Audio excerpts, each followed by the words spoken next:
What if I told you there's a giant bug crawling along the bottom of the ocean that can grow longer than your pet dog, gorge itself until it can't move, and survive for years without a single bite of food? This is not science fiction. This is the real-life Bathynomus giganteus, the giant isopod. A prehistoric sea creature that's been quietly lurking in the cold, dark abyss of the ocean for over 160 million years. And unless you've explored the deepest trenches of the Earth, chances are you've never seen anything like it. Imagine a creature that looks like it escaped from an alien movie armored like a tank, creeping slowly across the seafloor with 14 legs and 2 sets of twitching antennae. They're part of the same family as the tiny pill bugs you find under rocks in your backyard, but these guys are massive. The biggest ones discovered measure up to 76 centimeters. That's 2.5 feet of pure crustacean creepiness. But how does a creature this weird survive in one of the most inhospitable environments on the planet? Why do they binge so hard on dead whales that they become too bloated to even crawl? And what evolutionary secrets have allowed them to remain virtually unchanged while other species came and went? Today, we're diving into the eerie, uncharted world of giant isopods, nature's ultimate scavengers. From their bizarre biology to their brutal feast or famine lifestyle, we're going to uncover how this living fossil carved out a niche in one of the harshest places on Earth and absolutely thrived. Stick around, because by the end of this video, you might just walk away with a new favorite sea monster, one that lives 7,000 feet beneath the surface and eats whatever sinks to the bottom. So, what exactly is a giant isopod? At first glance, it looks like someone supersized a roly-poly bug and tossed it into the ocean, and honestly, that's not far off. Giant isopods are marine crustaceans in the order Isopoda, and they're closely related to the little pill bugs or wood lice you've probably seen crawling under rocks or in your backyard. But instead of living in soil, these guys took their talents to the deep sea and grew to nightmare proportions. The species Bathynomus giganteus is the largest known isopod, and it's not just big, it's a tank. Fully grown individuals can reach up to 76 centimeters long and weigh over 1.7 kilograms. That's larger than a house cat, with a shell that looks more like medieval armor.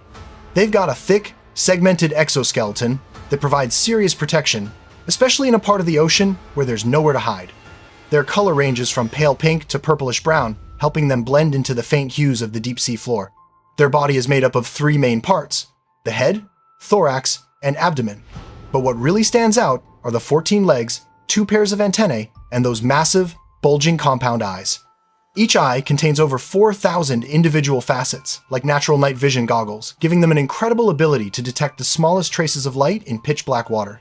Giant isopods are what scientists call benthic scavengers. That means they live on the ocean floor and feast on dead matter. Think of them as nature's underwater janitors. When something dies and sinks to the bottom, whether it's a fish, a squid, or even a whale, the isopods gather like it's Thanksgiving dinner.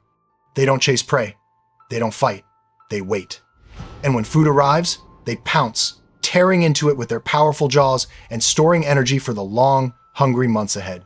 Despite their armored, alien look, giant isopods are completely harmless to humans. If anything, they're just introverted, slow-moving bugs trying to mind their business on the bottom of the sea. To understand the giant isopod, you need to understand where it lives, the deep sea. Not just deep, as in far away, but miles beneath the surface, where sunlight never reaches. The pressure is bone-crushing, and the water hovers just above freezing. This is the bathyal zone, a part of the ocean so extreme that most life forms on Earth couldn't survive even a few minutes there. But for the giant isopod, this is home. At these depths, often 500 to 2,000 meters or more, the environment is completely alien. There's no light. Not dim, not twilight, zero. Photosynthesis doesn't exist here, which means there are no plants, no algae, no seaweed. Everything that lives in the deep sea either drifts down from above or eats something that did. Even bacteria down here often feed on molecules that rain down from the surface in a constant trickle of organic snow called marine snow. And it's not just the darkness. The temperature hovers around 4 degrees Celsius, 39 degrees Fahrenheit, year-round. That's cold enough to slow down nearly every biological process, from metabolism to reproduction. It's also why giant isopods move so slowly, not because they're lazy, but because cold-blooded animals in frigid environments conserve every bit of energy. Every calorie counts, and speed is a luxury they can't afford. Then there's the pressure. For every 10 meters of depth, pressure increases by 1 atmosphere. So at 1,000 meters, the pressure is over 100 times greater than at sea level. Any land creature would be crushed instantly, but the isopod's body is built different. Their flexible, low-density exoskeleton acts like natural pressure armor, letting them survive where others can't. There's also no shelter, no reefs, no kelp forests, no cozy sandbanks, just open plains of soft sediment and the occasional rocky outcrop. It's like living in a vast, cold desert with no landmarks and no mercy. In this kind of world, survival means patience. Food doesn't come often, and when it does, it disappears fast. This is why scavengers rule. The deep creatures like the giant isopod are perfectly evolved to capitalize on the rare moments when something large dies and sinks to the bottom. No light, no heat, no second chances, just an endless black stillness where only the most specialized creatures like Bathynomus giganteus can make a life. If you die in the deep sea, chances are a giant isopod will be your undertaker. And your funeral will be more like an all-you-can-eat buffet. Giant isopods are some of the ocean's most efficient scavengers. They don't hunt, they don't chase, they wait. And when food finally arrives, usually in the form of a dead animal sinking from above, they go into a feeding frenzy. Fish, squid, sharks, and even whales, nothing is off the menu if it stops moving. This feast or famine strategy is key to their survival. In the deep sea, food is rare. So when a big meal like a whale fall, the term for a whale carcass hitting the ocean floor shows up, isopods pile on like a crowd at a Black Friday sale. Dozens of them can swarm the corpse, tearing chunks of flesh off with their strong, jagged mandibles. But here's the wild part. They don't just eat until they're full, they eat until they physically can't move. Scientists have observed giant isopods in captivity gorging so hard that their entire bodies balloon up. Their exoskeletons expand like an overinflated balloon, and they become so bloated that they can't even crawl. For hours or even days, they just sit in place, digesting like a lumpy pink football with legs. That level of binge eating might sound absurd, but it's completely necessary. In the deep sea, there's no guarantee when the next meal will come.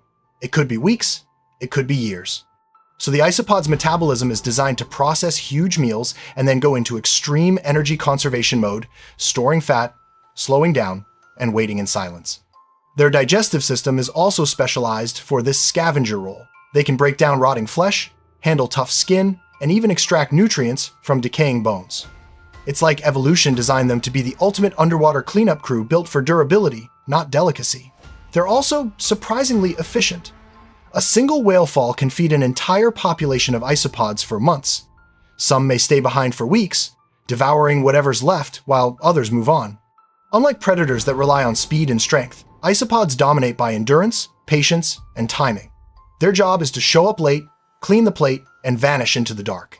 It's a simple strategy, but in the deep sea, simple is what survives. Imagine being so good at saving energy that you could go without food for years, not days, not months, years. That's exactly what the giant isopod is capable of. In captivity, scientists have recorded individual Bathynomus giganteus surviving up to 5 years without eating a single meal. That's not an exaggeration. These creatures can literally shut down their metabolism to such an extreme degree that they become nearly dormant, waiting out food scarcity like deep-sea monks. How is this even possible? It all comes down to the environment they evolved in. The deep sea is a place of extremes. Extreme cold, extreme pressure, and extreme food scarcity. In that kind of world, animals can't rely on constant feeding to stay alive. Instead, they need a backup plan, and the isopod's backup plan is a kind of metabolic hibernation. When they're not feeding, giant isopods dramatically lower their activity levels. Their heart rate slows, their movement becomes almost non-existent, and they conserve energy at a molecular level. They don't need to swim or hunt, they just lie in the sediment, practically frozen in time, waiting for the next big meal to fall from the sky. Their body stores fat exceptionally well, which helps them survive long stretches between feedings. It's like having a built-in energy vault that they only tap into when absolutely necessary. And because they're cold-blooded, their internal temperature adjusts to match the freezing water around them, reducing the energy their cells require to function. It's not just about endurance. This fasting ability may be the reason they've survived for so many millions of years. While other species went extinct during periods of food disruption or oceanic change, the isopods simply hit pause and waited. Even in lab conditions, scientists are constantly amazed by their ability to remain alive and functional for years, with almost zero sustenance. And when they finally do eat, it's like hitting a reset button on their entire biology. Of course, this survival strategy has its limits. In the wild, going too long without food can eventually kill them. But in an environment where unpredictability is the only constant, this trait gives them a massive edge over almost anything else. Fasting for 5 years might sound like a superpower, but for the giant isopod, it's just another Tuesday. When your entire world is built around scarcity, being able to wait longer than everyone else means you win by default. When you look at a giant isopod, you're not just seeing a weird sea bug, you're looking at 160 million years of survival packed into one armored crustacean. Fossil evidence suggests that giant isopods, or at least their close ancestors, date all the way back to the Jurassic period. That means they were crawling along the ocean floor while dinosaurs were roaming the land.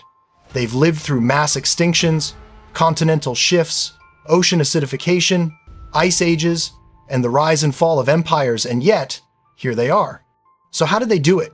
One big reason is their body plan, and the fact that it hasn't changed much.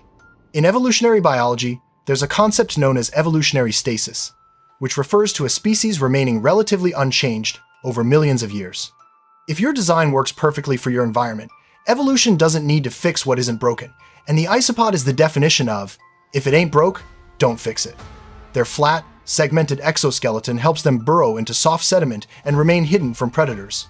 Their low-energy lifestyle is perfectly suited for the nutrient-poor deep sea. And their scavenger strategy means they don't need to compete with faster, more aggressive species, just outlast them. Their ancient survival is also linked to the deep sea itself. Unlike shallow water ecosystems, which are constantly changing due to climate, storms, or human activity, the deep sea remains remarkably stable over long periods. The temperature is consistent, the pressure unchanging, and sunlight never comes or goes. It's like an evolutionary time capsule, and the isopods have thrived inside it. They also reproduce in a way that supports long-term survival. Females produce large eggs compared to other crustaceans, which means offspring hatch in a more developed state. They don't go through vulnerable larval phases that could be wiped out by sudden environmental changes. While many other ancient marine creatures have gone extinct, like trilobites or ammonites, giant isopods simply adapted to their niche and held onto it. And since they don't rely on complex social structures, specific prey, or migratory behavior, they're less vulnerable to ecosystem collapse. They've been called living fossils, and in a way, that's true. But they're more than just relics. They're proof that sometimes the best evolutionary move isn't to evolve at all, it's to endure. If you think giant isopods are just bottom-dwelling weirdos with no real purpose, think again. They're absolutely vital to the health of the deep sea. In ecosystems where food is scarce, recycling is everything, and giant isopods are the recyclers. They are part of a class of creatures known as detritivores, animals that consume decomposing organic material. In short, they are the cleanup crew. Without them, the deep sea would be littered with decaying carcasses that could throw entire ecosystems off balance. When a whale dies and sinks to the ocean floor, a process known as a whale fall, it creates a temporary oasis of nutrients. This rare event can support a rich community of organisms for decades.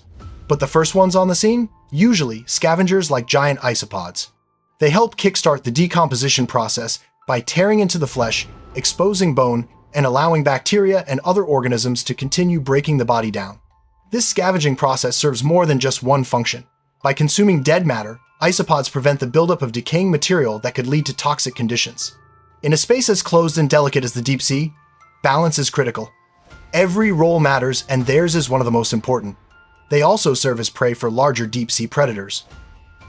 Although they're armored and slow, giant isopods are not invincible.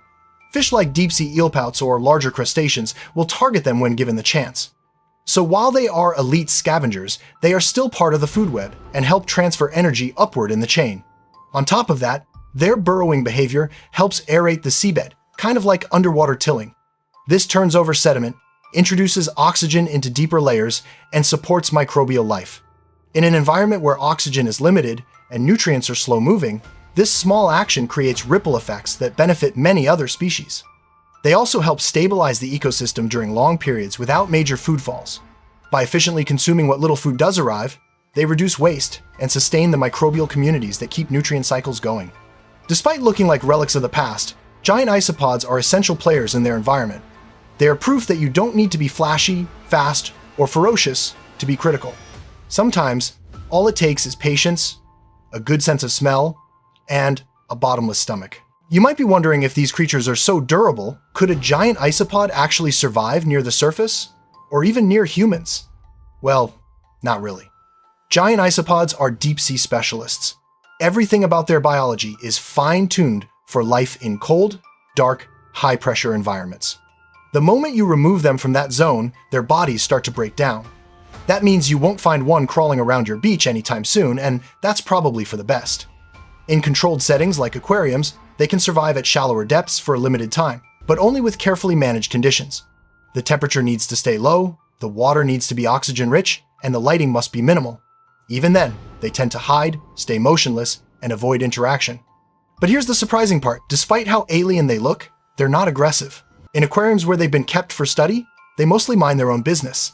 They don't attack tank mates or show territorial behavior. They're just there, waiting, watching, not doing much.